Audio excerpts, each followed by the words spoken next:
Now, I want to know what it is about Zimbabwean music that's so attractive to Americans, to the Japanese.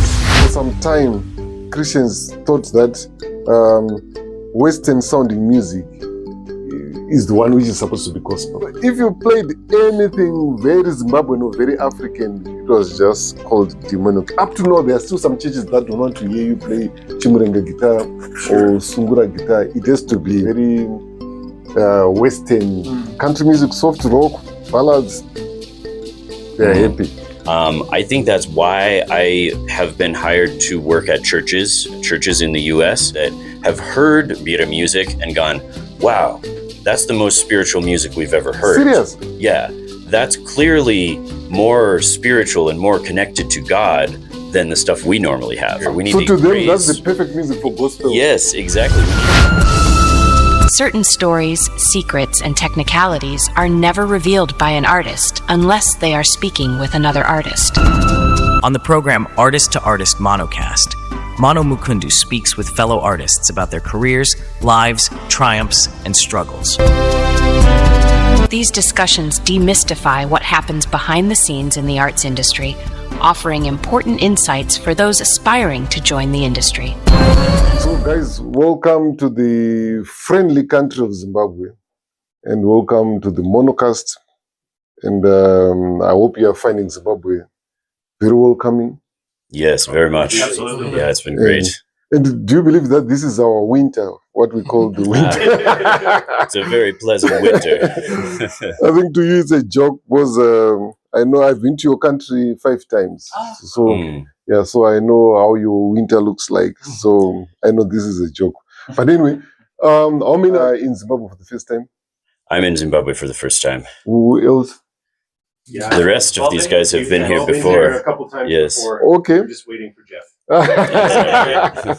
So you're the one who is here for the first time. Yes. And how do you find Zimbabwe? Oh, it's amazing. I mean, I knew some things to expect, but then others have been different. But it's been an amazing experience. We've had such a good time. We've been able to connect with so many really kind and intelligent people, and also play some music and go to a lot of really great concerts, and also some amazing events out in the rural areas. You've been to rural areas? Which one? Yeah, we were out at Mondoro.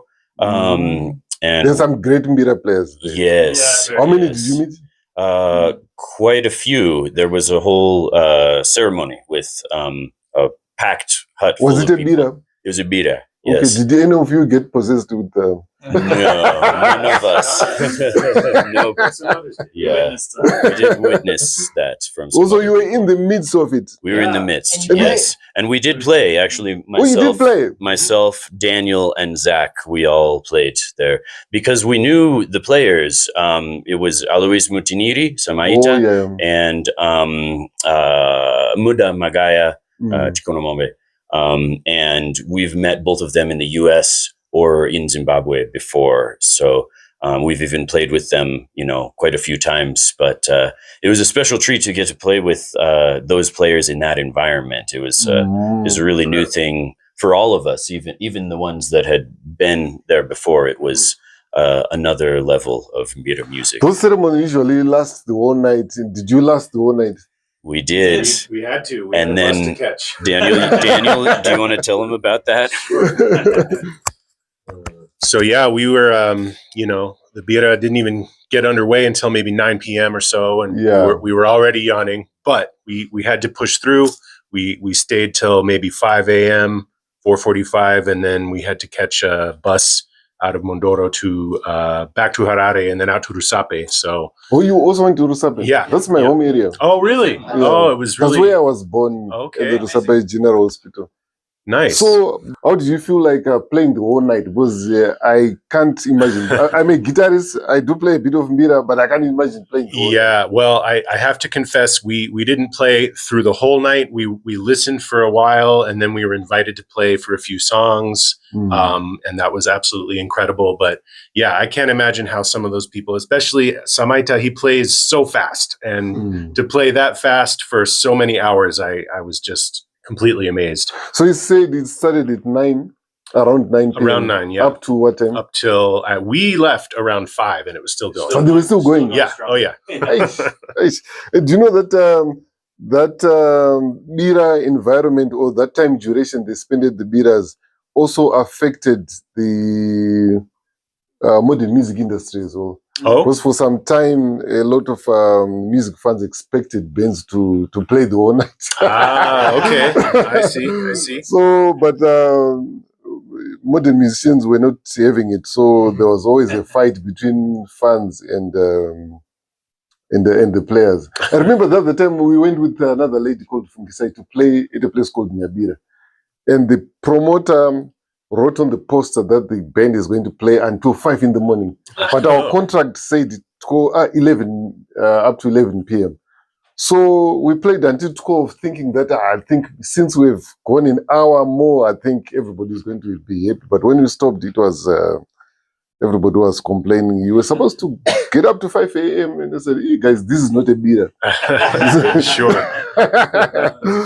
Yeah. So was it your first time to play at a bira? It was my first time to play at a bira, and it's been a dream for decades. I mean, Jeff and I here, we grew up together in New Mexico in the States, and we started playing Zimbabwean music when we were maybe 10 years old. 10 years old? Yeah. Where do you head it? There's a small but vibrant community in the Southwest where we grew up. And Jeff was actually the one who introduced me. He heard about a class that was happening. I'll pass that to Jeff. I heard Zimbabwean music on the marimba, and it was actually at a Christian church on Easter.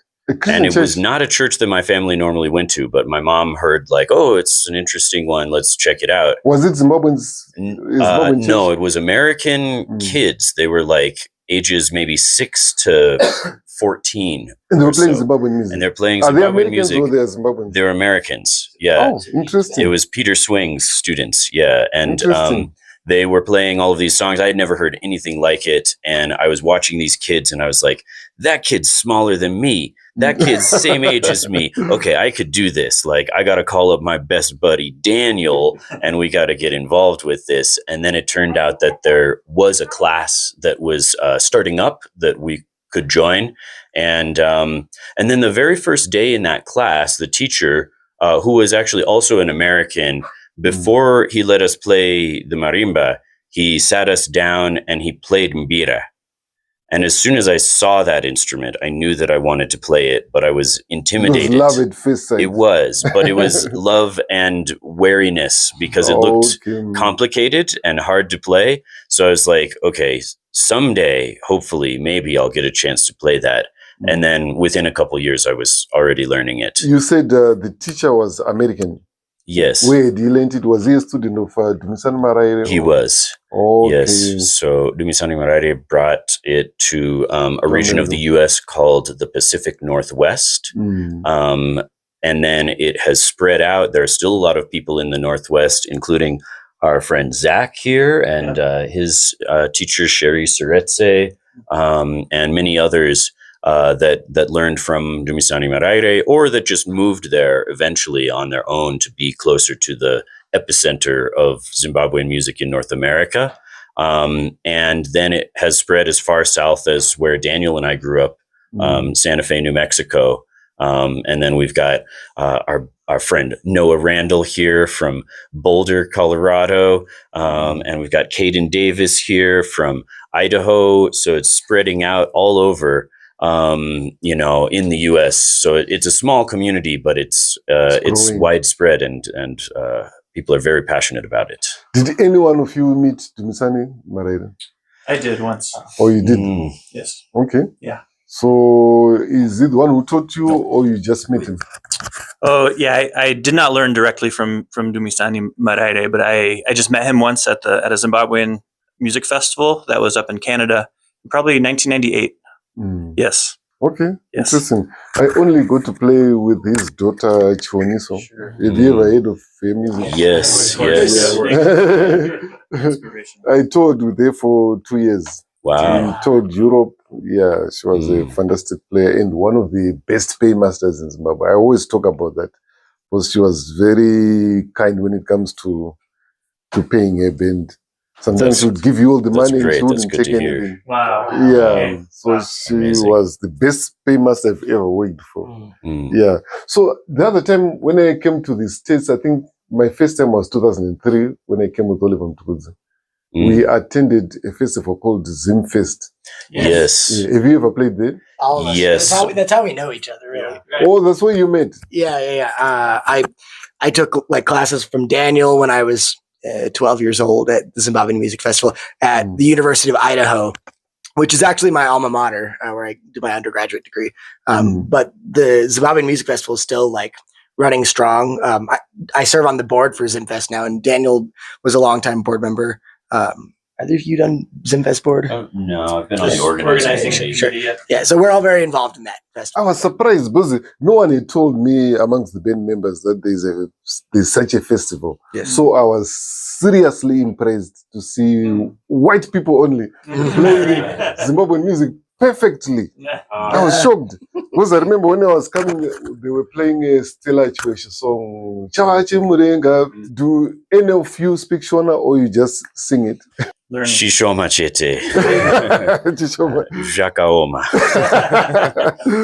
I'm trying to learn, but it's quite difficult out in the environment with a lot of native speakers who are speaking full speed. And like I came here thinking like, okay, yeah, I can understand a lot of the song lyrics that I hear, not all of them, but you know, it shouldn't be too hard. But oh man, it's been tough. Yeah, plus some people will be mixing with slang, so it will be yeah. There's a lady from the States. She's also a friend of Taffy, Jennifer Kaika. Have you ever? Yes, we know Jennifer. Yeah. Was Jennifer Kaika? I think she started coming to Zimbabwe when she was before she was a teenager. I think she was about 15. Oh, 15. 14 or 15, yeah. Because she speaks fluent Shona. Sure. Yeah. So the other time I was at the Zimbabwe College of Music and she came mid-term. So people were complaining, how can this lady come mid-term to the class that we started in January? They were speaking in Shona, not knowing that she understands Shona. And then the teacher came in and said, Deb Saru. And then she said, Deb. Well, she also has a Shona name. So everybody was surprised and ashamed at the same time. Yeah. Now, I want to know what it is about Zimbabwean music that's so attractive to Americans, to the Japanese. The other time I hosted a guy from Sweden. And the other time I hosted a team from Denmark. They are also crazy about Zimbabwean music. The way people from outside love our music. At times, I'm tempted to think that they love it more than we do. So I want to know what it is about Zimbabwean music that you find so attractive for you to dedicate your time and life to the music. Sure. I mean, that's a big question. I think it's not just one thing. I think there are a lot of different aspects, and it'd be interesting to hear, you know, some of the other guys' top So we'll start things. with you and then we'll go to the other. I mean, for me, I've heard and played a lot of different kinds of music. I have a degree in classical music. I've messed with hip hop and rock and different things. But for me, there's something very special about Zimbabwean music, especially the traditional music, whether it's mbira or ngoma and singing and the dances and everything that go with it. There's something that is deep and moving and uplifting at the same time. And you can party with it. So it's not like you're sitting there listening to like a Bach organ fugue or something and just like supposed to stay still. Like you get to be involved in the action and part of the community, part of the experience. And that's something that I've only found glimpses of in other styles of music. Zimbabwean music really has it. Like Jeff was saying, it's something that you can do in your whole body. Like when you're playing marimba, you're playing with your whole body. When you're playing mbira, you're playing with your body and singing, and it's in your body. it's something, that's something that really grabbed me when I was 8 years old. My mom tried to get me to play violin, when I was 3 years old, Suzuki method. And I was like, not really taking piano a couple years later. But it wasn't until we heard marimba up on San Juan Island, a band called Musasa with Michael Breeze. We're like, oh, this looks like so much fun. We should do this. And so our family started taking lessons, and it's like, I love this. There is like an accessibility that makes, I think, people attracted to Zimbabwean music. I also started when I was 8 years old playing marimba, and 8 years old. Yes. And like there's a low entry point. Like you can learn simple marimba parts. Like most people can learn simple marimba parts, and the marimba ensemble specifically is somewhere where it's a very unique setting where people of various musical backgrounds and experiences can successfully collaboratively make music together. That is not something you find in a lot of American or Western ensembles. Orchestra and wind ensemble and choir, everyone's sort of expected to be on the same level, same skill level. Band and orchestra music in educational settings is graded based on an overall difficulty. So a grade 5 piece of band music is going to be challenging for everybody. Zimbabwean music and marimba music doesn't necessarily function that way. There is a space for everyone. And that is encoded in the music itself. The fact that a song is not complete, like you play a crucial part, it's not complete until you add the other part. There's a need for community embedded in the music, and it also manifests in the way that people participate in the music. Like Jeff said, everyone's a participant. There's no separation or barrier between special singers, no special players, everybody. And I keep hearing some of the most skilled musicians that I've ever met here talk about there's no room for ego in this music. And it's not about that. It's I love that statement about ego. Me too. We need a lot more of that sentiment in the States because a lot of that is involved. But the encouragement to continue learning and engaging with people from the opposite side of the world is amazing. And the fact that the way that we are welcomed here to engage with it is just it's beautiful.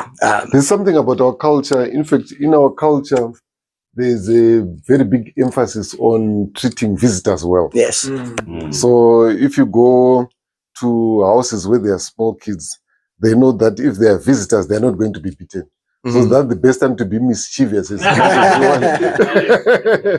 But at times the parents will give you an eye which says, once these visitors are gone, you'll be in trouble. So that's the thing about Zimbabwean culture. It puts a very big emphasis on treating visitors well, whether it's visitors from the States, visitors from Zambia, from neighboring countries, amongst your relatives. That's why you notice that in Zimbabwe, when you're a visitor, you are treated like a king. That's one thing I love about our culture. I wish the United States could learn a thing or two about that. Yeah. Especially during the World Cup. That keeps coming up.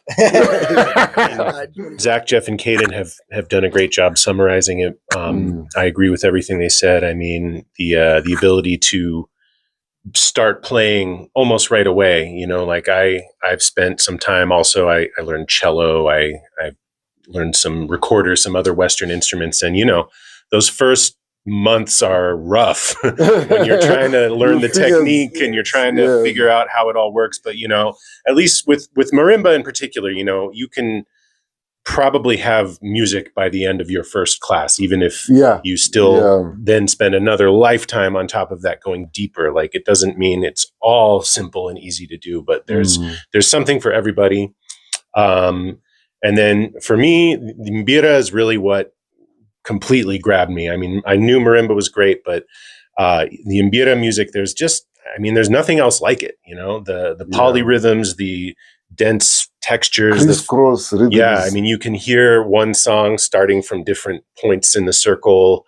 And, I've had the experience where I walk into a room, people are playing mbira, and I'm like, what are you guys playing? What is this? And they're like, it's Nemam Sasa, man. I'm like, what? Oh, because you catch it from this different spot. And, I've just never found another style that quite does it that way. Yeah, once again, I agree with what everyone's been saying. And they're especially in mbira music, it just grabs a hold of you, in a way that is indescribable for me.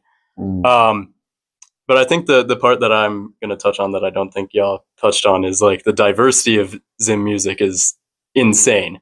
It's like I could never get bored because like if I'm tired of Chimurenga, I'm like jumping to Tuku. If I'm jumping to like Chigio, if I'm tired of Chigio, I'm jumping to mbira. It's like I will never be bored. It's a buffet. And like the thing that I think is like also crazy unique is that it's like there's also like these through lines like through all of these subgenres too, that it's just like they're so like a lot of the things is like just like these storylines are like always so insightful.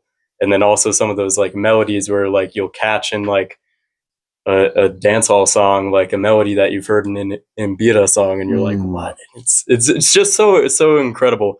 And so I think that's the thing that like keeps on pulling me back, of where like whenever I get like tired of something, I know that there's like a Zim artist doing something that I've like could never even like fathom. Yeah. And then like I listen to the album, I'm blown away, and then I like jump back into the whole thing. So I think that's like one of my favorite things because I'm also like a Chimurenga fan to the core. So you could never win. That's all due to this guy. So he was my teacher, and like literally at like a who is the one who taught you? When I was like 10 or something, and just I would like come to lessons, and he would be like, have you heard like Stella Chiweshe? And I was like 10, and I was like, no, of course I haven't heard Stella Chiweshe. And then I would go home, listen to the album, be like blown away, and he's like, okay, have you listened to Thomas Mapfumo? And I'm like, no. So big thanks to this guy. Sure. But there's just so much incredible. Okay, now we want to do a jam session, and I also like to jam with you. Am I allowed? Yes, please do. Yeah. Okay, I'm now part of the band. So which song are we playing? What do you think, guys? Karagane Shanje? Kuzanga. Sure. Yeah, Kuzanga, or some people call it Mkaragane Shanje. Okay, so let's play this. Ladies and gentlemen, this is our version of Mkaragane Shanje.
Karanga nation dream, Karanga nation dream, Karanga nation dream, Karanga nation dream, Karanga nation dream, Karanga nation dream.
In your opinion, what do you think Zimbabwe must do in order to promote this music further? Because from the look of it, it's promoting itself.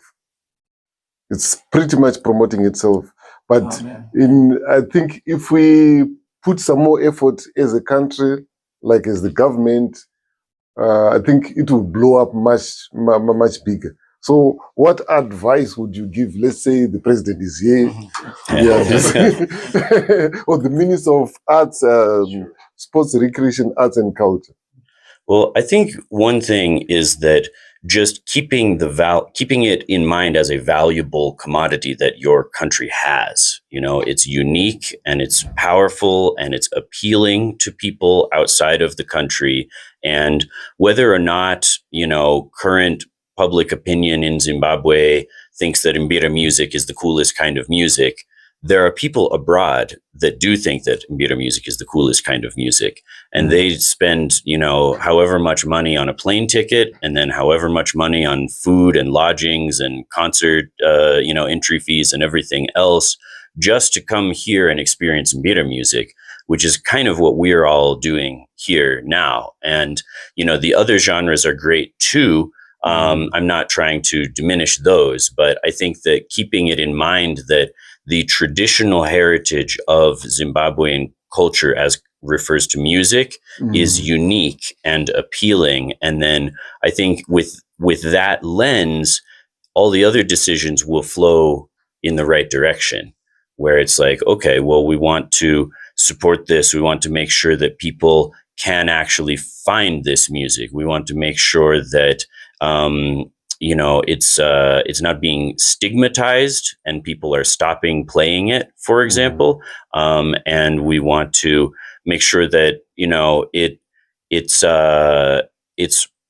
forefronted in at least some of the international kind of communications about what does Zimbabwe have to offer. Well, there's Victoria Falls, tourists know about that, but there's also mbira, there's also ngoma, there's also, dances, and there's also chimurenga, and just a rich musical culture in general that, I've seen so many great concerts. It's been like every single night is one of the best concerts that I've ever seen. And if I could do that in the US, I would be a happy man. But there aren't as good of concerts as often, at least in my opinion. And so the fact that you can come to Harare and do that here, but I wouldn't have known that if not for having personal connections with Zimbabwean friends who were like, oh, so and so is playing, oh, we got to go see this show, oh, there's this other show. So like making it so that that's easier to find, I think would really help with the tourism and kind of commerce aspect of it. One other thing that's really important is empowering youth to be educated about this music. Just on Saturday, we got to participate in the friendship fiesta that Taffy put on. Where was it? At the College of Music. Okay. And it was beautiful to see so many like youth playing like amazing marimba music. There were a few groups, like one group from Mondoro, like from the Humwe group. They played nare, like these little 8, 9, 10-year-old kids playing Dande and Nemusasa, and all students of Muramagaya. And like those kids are getting a real like education about like this very deep traditional stuff, and it doesn't sound like that's happening a lot in the schools in the city. I've talked to some kids like around where we stay, and some of them maybe played some Nunga in school. Many have played marimba, but it feels odd to be the first person to introduce a Zimbabwean kid to a nare. You know what I mean? That's been my experience many times over now. Like, I'm like, hey, have you ever like played this instrument? Like, no.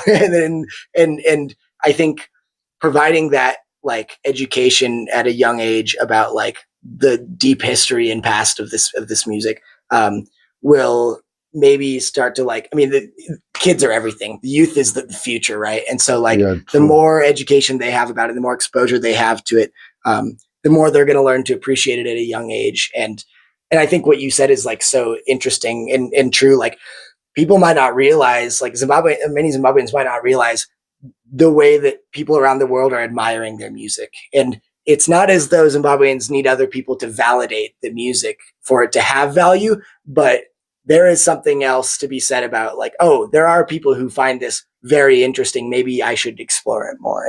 And so, and there are literally people, and 5 of us in the room, who think that this is literally the coolest music that's ever existed on the planet. and have, many of us have sort of dedicated our lives in a lot of ways to like learning and being students of this music, because it's given us so much. It's given my life so much, and I know I'm not the only one here. So I think educating youth is my short answer. Two things that I want to say. I think like there's already like some great examples of like younger artists doing like phenomenal things that I really think is like kind of like a revitalization, and also like a cue back to like what's happened. So like even Legends Night was like, I think just like seeing the because I was there in Bulawayo, and like seeing that like it's just so positively received, I think is just like so crazy. And these are songs that are like pretty old now. And I also think like some modern artists like Ja Preza and like Hope Masike, like Mary Annabelle, who are like really putting like Miranbo is doing great, because I was watching her videos in Germany. She was playing mbira backed by a big band.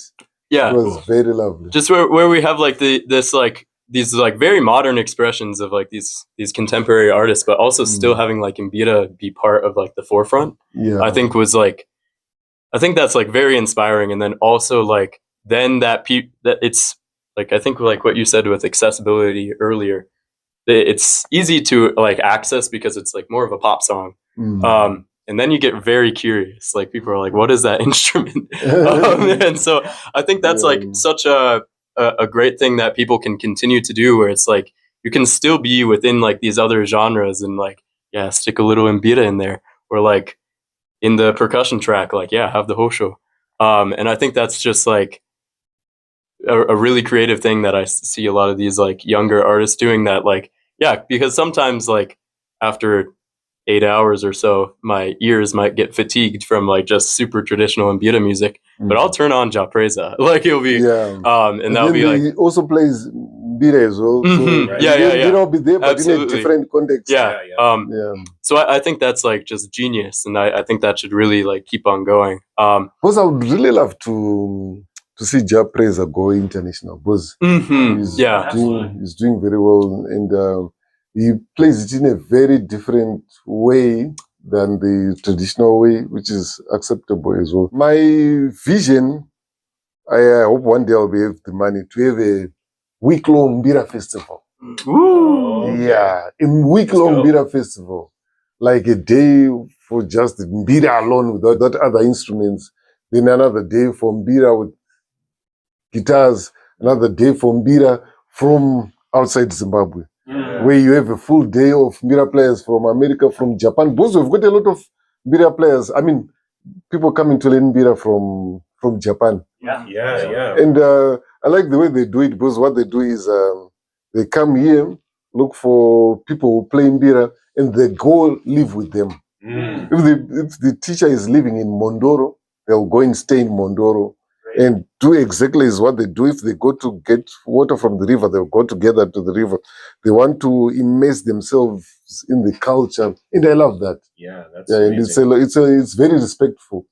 So I think having a day where you have just mbira players from the States, from Japan, from Sweden, I think it will be a lovely festival, and I think it would bring in foreign currency in the country. That's one of my dreams. And also to have a mbira museum. There was another musicologist. His name was Hugh Tracy. He did a lot of history and collected a lot of mbira, but unfortunately, it's not in Zimbabwe. It's in South Africa. What is it? Rhodes University. Rhodes University. International Library of African Music. You've been there to the... So, yes, I spent about 4 months. I would love to be there. At the International Library of African Music, down in Makanda in Eastern Cape. So I heard that they've got a huge collection of different mbiras. They do. Yeah, it's a massive collection. I think even starting from like the 1920s, there's some old mbira there. I hope some of them have not gone extinct. That's always a question. Who's playing what types? But that was actually a project that I was a part of with my ex, who was getting their doctorate degree in ethnomusicology. Hats off to Jocelyn and for that project that we worked on in 2016, 2017. So you went to... Yeah, we spent like 4 months at ILAM and just researching a specific type of mbira, especially a type called matepe. Yeah. Yes. Matepe, that's the one with long matepe. But this one, I've never played it. Sure. Yeah, it's a tough one. Yeah, this one should be tough. And it has a very unique sound and a powerful sound. You played it? Yeah, we do. Yeah, we do can play you it. play it a bit? Okay. Well, maybe Jeff can. Oh, you also play Jeff it? plays. Yes. Yeah. Okay. Yes.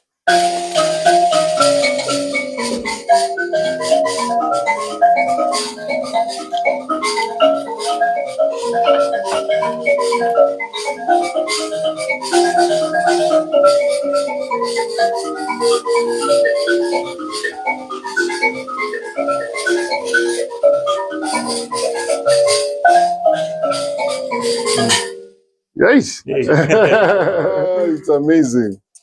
Yeah, so we spent a lot of time at that at ILAM, just seeing what was there. There's so many recordings, so many instruments, and also histories. That Andrew Tracy, the late son of Hugh, was alive at that point. We got to talk to him about his research trips. And you said which year was that? This was in 2016, 2017. Also, he passed away recently. He passed away a couple years ago. Yes, a couple years ago. And so, we actually used a lot of his research and the kind of the paths he took researching matepe music specifically, and we were able to find the family members of some of the late musicians, and in some cases the musicians themselves, and able to play for them and give them copies of recordings that they recorded on in like the 1970s. Okay. So that was an amazing project to be a part of. We did a lot of work, especially in the eastern part of the country, Nyamapanda, Mudzi district, Mutoko district, Rushinga district. So in that part. So you really traveled. We did, yeah. So. Yeah, one thing that was a huge drawback to the mbira was religion.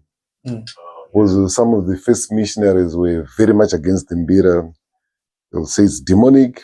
Of course, it was used in some African traditional religious ceremonies like the mbira, but they also forgot that even Western instruments were also used sometime before Christianity was introduced to the Western world. Instruments like the harp, the organ, the sitar, they were also used in a ceremony called epiclesis. The missionaries, when they came to Zimbabwe, they really demonized the mbira. And it's surprising that it's still standing, still there. Because it was massively demonized. And I was surprised to hear that you first heard the mbira in marimba at a church. In Zimbabwe, I've never seen any church that plays mbira and marimba. Yeah, a lot of people are surprised to hear that, a lot of Zimbabweans, I mean. And also, when I host visiting Zimbabwean artists, they're often very surprised to learn that I teach marimba at a church. At a church? Yes. Okay. It's a very kind of liberal, progressive kind of church. It's not like a hardcore, fire and brimstone kind of thing. It's an American, kind of normal church, other than the fact that they have marimba music there. Okay. But yeah, and I wasn't even the one that started the program there. It was the previous music director decided that what she wanted to do with the extra budget was to buy a set of Zimbabwean marimbas and learn how to play and start teaching. And so when she retired, I was able to fill her shoes and start the program even stronger and bring in more Zimbabwean artists and things like that. So yeah, it's a little bit different. And that's one of the things that's really sad to see, is that the traditional music is demonized by certain religious people here, because I think no Christian in the US would have a problem with the marimba. Yeah. Some of them might get a little freaked out if they heard about what the mbira ceremony is like. But I think a lot of them even wouldn't have an issue with that. So to come here and see that people are Christians to the extent that they say, oh, I can't even touch the mbira. Yeah. Oh, I can't hold it. I can't touch it. I can't play it anymore. I'm Christian now. No American would have that attitude unless they were. One of the churches that was very strict against the mbira was the Catholic Church, but it's one of the churches that became very liberal later on. Because right now they play a lot of ngoma and a lot of music that's very much rooted in Bakumba. Like the Fatamurung, that's a Bakumba drumming style. But the problem had been solved already, because right now it's very rare to find a Christian who would want even to touch it. Yeah, sure. They don't want to have anything to do with it. I don't know how we can solve that problem. Sure, yeah, and I think it is interesting. Just during our research, that was one question. Was like, okay, what is the influence on church and the culture? And in some cases, yes, it was very strict, where people that we know had to burn their instruments. They had to burn them. They had to burn them, and also very interesting to see kind of the power of spirituality in this case too. Some people would be like plagued, I burned my instrument, but now all I hear is this music, and so I have to play it again. So that was very interesting to see the spiritual aspect of that. It was so deep to the extent that for some time Christians thought that Western sounding music is the one which is supposed to be gospel. Because I became a Christian in 1994, and then I quit religion in 2014. That was 20 years. So when I first became a Christian, I was one of the first 3 guitarists to introduce Chimurenga guitar in church. Oh, wow. Very cool. Introduce Sungura guitar. Sure. And I remember one time my guitar was switched off at a certain church. Those days it was still new. Yeah. They were singing a very GT song. Tose Dwamo. So I had gone to play keyboards with another artist called Brother Sam. So the guys who were playing in the band, they said, Mono is here. Let's give him a guitar and let's hear what he can play. And then I took the guitar and started playing Kidon. a group of elders went to the mixer and switched off my guitar. Then after the service, they came to us and said, guys, don't play worldly music here. We don't want worldly music. I was saying, which one is worldly music? And they said, what you were playing, that's worldly music. And I said, what should I play? Something like country. And they said, countries did not fall from heaven. Country music did not fall from heaven. Sure. If you go to Texas right now, they are playing it in a brothel, they are playing it in clubs. So to them, they thought that genres like country music, soft rock, like the one that Hillsongs played, they thought that music fell from heaven. I don't know how. I don't know how they managed to preach it to us. So if you played anything very Zimbabwean or very African, it was just called demonic. Up to now, there are still some churches that don't want to hear you play Chimurenga guitar or Sungura guitar. It has to be very European, very Western. Country music, soft rock, ballads. They're happy. Man, that's disappointing to hear, because for us, it's kind of the exact opposite. And I think that's why I have been hired to work at churches, do music at churches in the U.S., because I actually do another church sometimes too. So there are two in my community that have heard marimba music or mbira music and gone, wow, that's the most spiritual music we've ever heard. Serious? Yeah, that's clearly more spiritual and more connected to God than the stuff we normally have. So we need to get that here. We need to them, that's the perfect music for gospel. Yes, exactly. We need to raise funds to buy a set of marimbas for this church so that we can have this very spiritual music played here so that our congregation feels more connected to God. Yeah, so also in my church growing up, me and my my pastor's son, we would play marimba music like on like Easter Day. And like on other like I think like Palm Sunday too, you would like bring in two marimbas and play. And so like it was like very well respected like within that setting too. And like our sect of Christianity is like a little bit I don't even know how to say it. But yeah, even within that setting, like it was a like very like holy space, and we brought them like the marimbas in, and like exactly what you said, like everyone was responding that this was like the most like soulful, like spiritual music that they had heard like in the sanctuary. And even like I was also just recently in Makanda, and like we the guy I was visiting, he has started a marimba program within that church, and like once again very, very serious like church setting, and then like you hear the marimba like ensemble like start playing. And like just everyone like within the church, like just ear to ear smile, like they were like really feeling it in their hearts. And so it's very bizarre that like it seems like everywhere else it's very well received within the church. And but the fun thing, you know what? In South Africa, the gospel was preached differently. Because in South Africa, you find them singing their gospel music, wearing their traditional clothes. You can't do that in Zimbabwe. You can't wear traditional clothes and sing gospel in Zimbabwe. They will think you are the demon. In South Africa, they will be wearing their traditional clothes, playing their traditional instruments, doing their traditional dances, but doing gospel.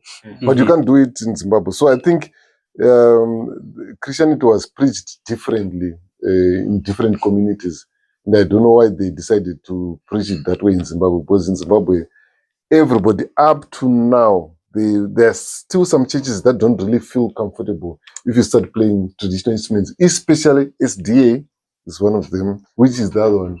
AFM, they do play, but to some extent I'm not really sure if they're really comfortable if you start playing something very African. Because with Seventh-day Adventists, their music has to be very Western. To them, their music has to be Western because they don't allow dances in their churches.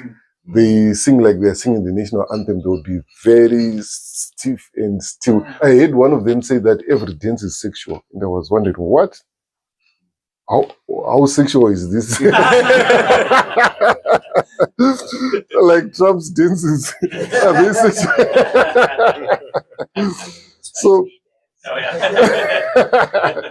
So it's surprising how religion can mess up things. And I hope things are going to change because I can see some changes, but I think the changes are very slow. So, is any one of you played with Thomas Mafumo? No, it's but funny. Have you ever watched these shows? I have. I've been listening to Thomas Mafumo since I was 13 or 14. A music teacher of mine in the States gave me like a cassette tape with just a few songs like Gwindingwiri Ne Shumba. Yeah, I love that one. Especially the original one. Yeah. Oh, that is one of my top 3 songs of any genre. That's the music I learned guitar with. Yeah? Oh, man. Yeah, I love Mafumo. My mother, actually, she said, I know you're going to play with Thomas Mafumo someday. And I mean, I guess it still could happen, but to this point I haven't. I've been very lucky to play with a lot of incredible Zimbabwean artists. I spent one summer playing bass for Stella Chiweshe in the States when I was... Oh, you are also a bass player? Yeah, I play bass as well. Is any one of you who plays other instruments as well? Yeah, we're all pretty multi-instrumental here. Caden's an amazing guitar player. Jeff plays bass clarinet, marimba, mbira, all kinds of stuff. Noah is an incredible drummer. Zach can play. Give Zach something, he will play it. He's one of my favorite Hosho players. He plays marimba, mbira, matepe, all of it. So, our passion for this music extends beyond just any one instrument. Lovely. I got to play with Zimbabwean Masango, Noah as well. He lives in Colorado now, which is where Noah's from, and I spent many years there. I had a jam session with him when he came last time. That reggae Bukatiende, man, did you watch it? It's so good, man. We were watching it in the car on the way here. So he's a good guitarist. We worked together on a number of projects. In one of the most popular projects we did it for another lady called Fungisai. We were just the 2 of us, and we thought we were just having fun, but the album blew up and became very big. Yeah, I can believe. So have you been watching some of my videos? Yeah, we've been paying attention. I mean, you're spreading out there more and more. Thank you. I actually, though we haven't met, we've communicated together because I helped pay and produce Alois Mutuniri's albums that you recorded. We've been aware of you and your work for a while, and we really respect it and love what you're doing. Lovely. It's been absolutely amazing to sit in here with you and talk. Thank you so much. Thank you so much. It's interesting what social media can do. Yeah. Because in 2018, I was invited to University of Michigan through Chido Johnson. There's another Zimbabwean called Chido Johnson. I don't know if you've ever met him. I don't think so. He's based in Michigan. Oh, okay. So they organized a guitar masterclass. And it was full. And everybody had watched me on YouTube, and they were surprised. Because my numbers are not very big on YouTube. So I was surprised how such a small channel can attract such a big number of people. So you have played with them. You haven't played with them yet? Not with Mafumo. Maybe one day. Hopefully before he retires. Yeah, but no one retires from music. Yeah, exactly. Used to say, I cannot retire from myself. Well said. I am a musician. This is who I am. Sure. So now let's talk about your individual bands. I know that you are part of individual bands. Sure. You're a group of people who are playing together, but who are members of different bands. So let's start with you. Yeah. So, Jeff and I, we grew up in New Mexico. We played in a band called the Ande Marimba Band. That was kind of our first big project together. Then Jeff we both moved up to the Northwest for college, but he stayed, and he started his own band, which he can tell you more about in a minute. I'm currently playing with a small ensemble in Santa Fe called Zuva. We're just a quartet of marimba and drums. But yeah, we've all played together in many contexts. I play in Zimbabwean's band Zimbira, and then you play drums. I play marimba in that one. And then also sometimes like me and him and his wife will do a little trio. And then my main band is Supa right here. Yeah, and so and so that's also a marimba band. And then I grew up through this like Zimbabwean music center called Kutandara. That's where Daniel taught me. And so on and off, sometimes I'll play with them. And think that's it for now.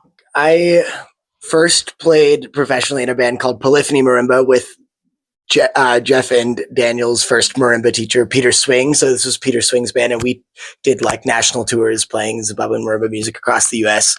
And I did that in 2021 and 2023, and shortly after formed a band called Pamwe Marimba. And we just released an album last year, our debut album, and that's kind of the band I'm playing in. I started out with a group that we had to change the spelling to Ande. It's Hande Marimba, right? Why did you change it to Ande? Because people in the U.S. had no clue what we were talking about, so they would call it Handy. And we were like, no, that's not it. Or sometimes they would just misread it as Handle. They were like Handle Marimba, and we were like, all right, let's try dropping the H and see if maybe it's a little bit better. But then sometimes they thought it was named after a guy named Andy. They thought it was Andy's marimba band. But anyway, after I moved away from that, and we did tours and many recordings, including one with Zimbabwean Masango. He guested on several songs, and he also executive produced the album. Back when we were like 17 years old, it was our first major project, and it rocks. Thank you, Caden says it rocks. If you didn't hear that, we did an album with Chris Berry as well. Oh, Chris Berry used to have a band called Pangea. In Zimbabwe back in the 90s. Yes, back in the 90s, it was called Pangea. Oh, he's still around. Yeah, so actually we just saw him last night in Harare. Last night, we were just hanging out with him and a great guitar player named Sydney Maratu. After he moved back from Zimbabwe to the US, he lived about an hour south of where Daniel and I grew up. And so we got connected with him and a lot of Zimbabweans, including Zivanai, kind of through Chris Berry. So anyway, then presently I have a band called the Jeff Bray Band. I'm Jeff Bray. It's my band. Oh, you own it. Yes.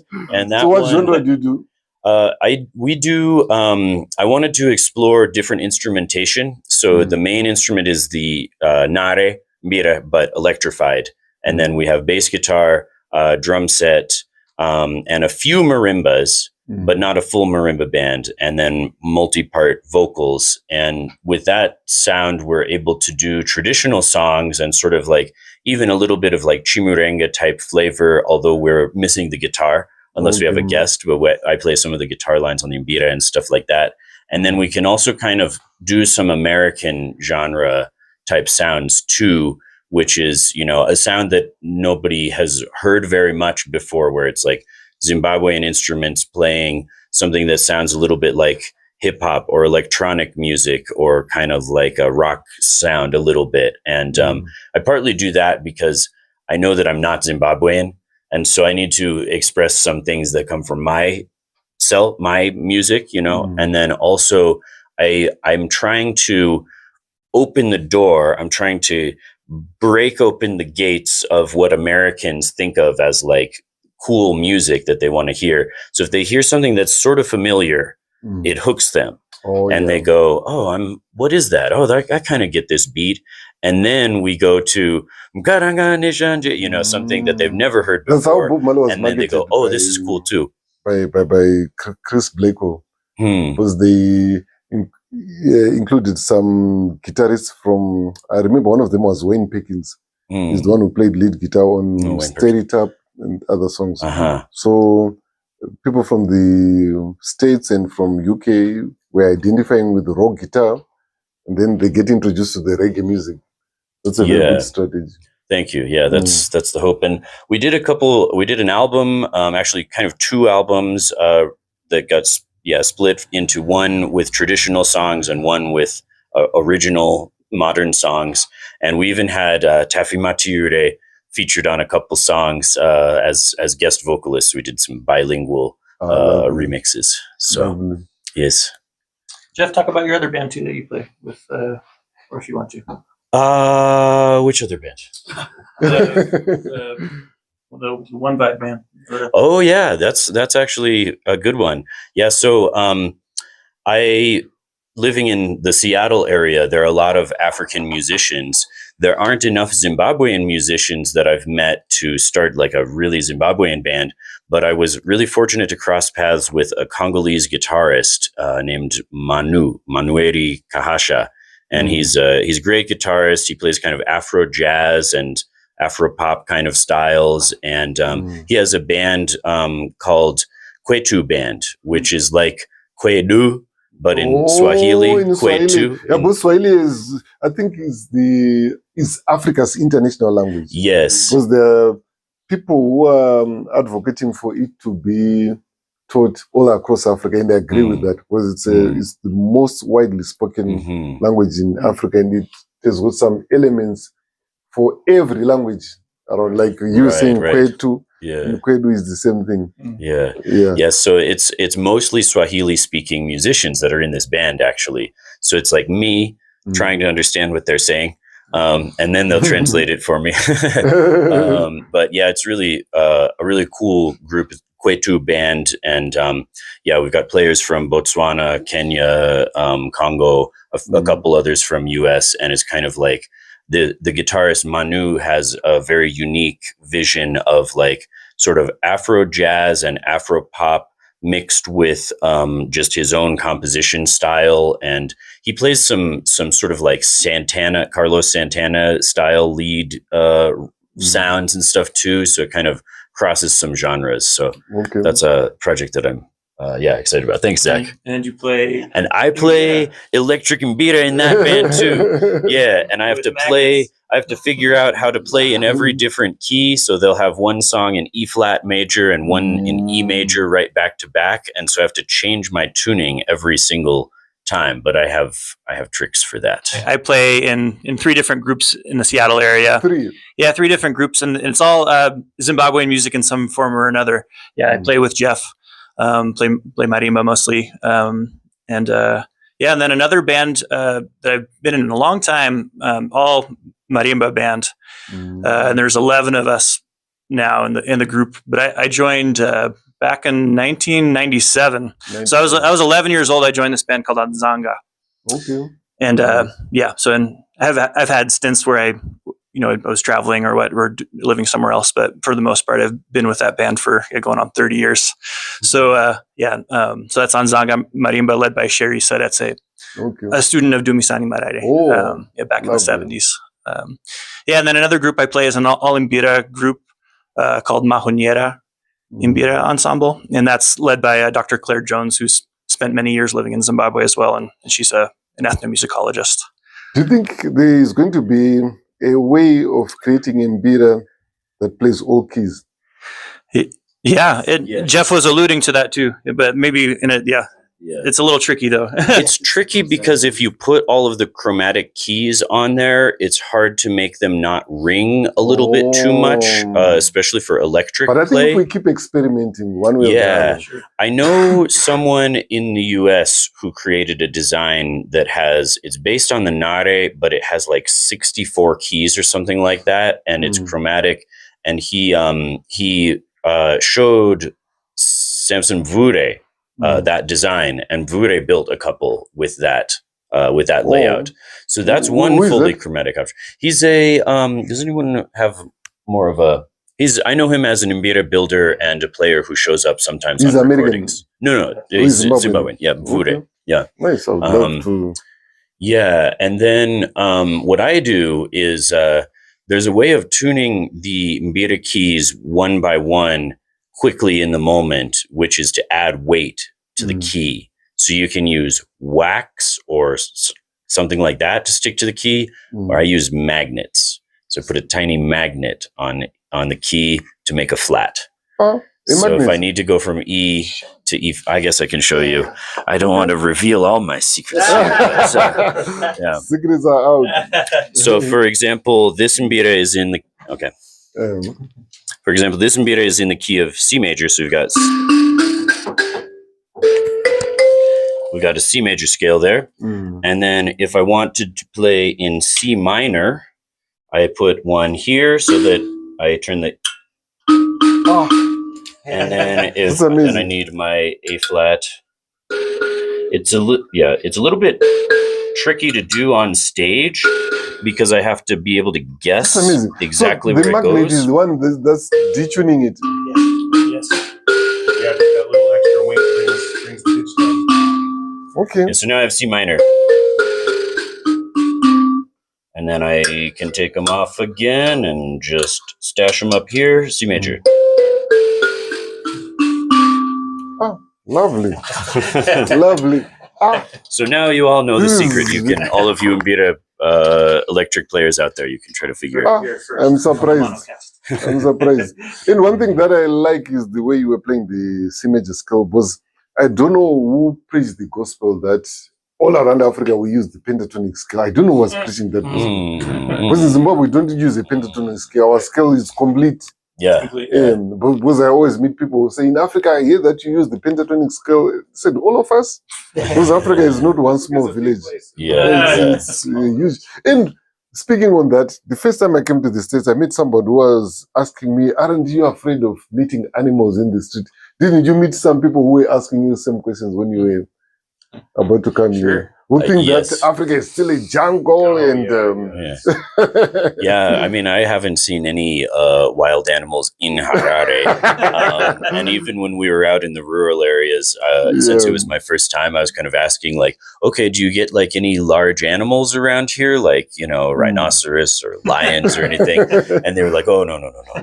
You have to go to the game park. Yeah. But when we went to Great Zimbabwe, the ruins, we saw a bunch of monkeys, small ones and bigger baboons, and one stole our chicken. He was but real monkeys, quick. for some funny reason, they are not scared of people. I don't remember which border is it. Is it the South African border? They'll be everywhere. If you leave your food there, they can just come and pick it up. And they can tell this one is a woman. They are very sexist. They can tell this one is a woman, so I can steal from her and she won't be very violent. Then my last question will be, what do you think of AI? In general? Specifically with music and in general, it's not good. I'm not into AI. The environmental cost is too high, and I think nothing proves the existence of a human soul more clearly than hearing the most soulless music ever made by AI. Sure. AI music they used to say drum machines have no soul, but AI has no soul. I'm a music educator. I just got my master's degree in music education, and something that I've ran into a lot is students in courses using AI to like do their homework for them. AI cannot make you practice. You cannot use AI to convince a music teacher that you've practiced. It cannot work. Using AI will not make you a better musician. And so if we want to continue engaging and growing as musicians, it's just not really something that's helpful in any regard. And the environmental costs and sort of the ethical costs are just like, it's not a good thing. Because every time I've spoken about AI, I've been criticized for being backward. We are not moving with the times. But my point was, I did a research and I noticed that the Grammys are not giving awards to music that's created 100% by AI. And iHeart Radio from the States, which is the biggest media company in terms of radios, is not playing music which is 100% AI. And in Sweden, their biggest song was a song which they discovered later that it was AI, and they removed it from rotation. And there are similar laws in Australia, all over the world. So I was advocating for that in Zimbabwe because I was saying airplay is employment because composers are paid for their music to be played on radio, but they can't compete with machines. But every time people notice that it's a musician and the topic is AI and the musician is above 50, they just assume you are saying to hell with everything to do with AI, and they just start bashing me. So I'm happy to see that we have Americans who are giving thumbs down to AI. Thumbs down. Did you hear me? Yeah, I mean, I'm not a fan at all. I don't think it's going to go away, though. That's the scary part. Like, you know, it's here to stay. AI is here. All the tech oligarchs who are destroying the planet, like, love it. And so, yeah, I mean, I think it's going to be something to contend with moving forward. But, you know, I I have no place for it in my heart. These guys are all better musicians than AI. Yeah, I also, just as the youngest person in this room right here, I'm only 23. I'm not an old guy stuck in his ways. It's disgusting. It's like, why would you want music made not by a musician? Like, I wouldn't want a cake baked by not a baker. So it's I don't know why like some people are like so lenient with like, yeah, especially like art and music, where it's just like you can have like, and like we like when we saw like some of these like ads just like on the side of the road or something that's very clearly like AI art or something, everyone's like laughing at it, you know. It's like, because it's like so bad sometimes, or it's just like someone has like 8 fingers and like they just like it doesn't do it right, and it's just. And I've never heard a Chimurenga song, a Sungura song, which is done properly. Yeah. I've never even heard. Maybe it's going to improve, I don't know, but so far I've never even heard a single one. Where it's just like, we already have people doing great things, so like why not just like continue supporting them instead of like trying to go down this pathway that maybe for doing demos you can do a demo if you can't play anything. If you don't have the natural intelligence, you can use the artificial intelligence to create a demo. Well, and a joke I've heard too is like artificial intelligence. I would take natural stupidity over artificial intelligence any day. I would rather have something that is like kind of crappy created by a human. I'm going to steal that one. I'd rather have natural stupidity because like than artificial intelligence. Yeah, because sometimes you can have one. like humans making bad decisions that actually make a really good like artistic product. And it's just like, I would way rather have that than a smart machine. A lot of the point of art and music, or even writing, because people are using AI for their writing a lot of the time, is to actually connect with the mind of another human. And I think if it's not worth your time to actually write your thing yourself and you're using AI, or it's not worth your time to try to make a song yourself, it's not worth my time to listen to it or to read it. Right. You know, do it yourself and then we can connect, or someone, you know, have someone else who can do it and cares enough to actually do it. It's marketed as this thing that you can outsource all your boring stuff to, like, oh, it can do my taxes for me, or it can do this or whatever.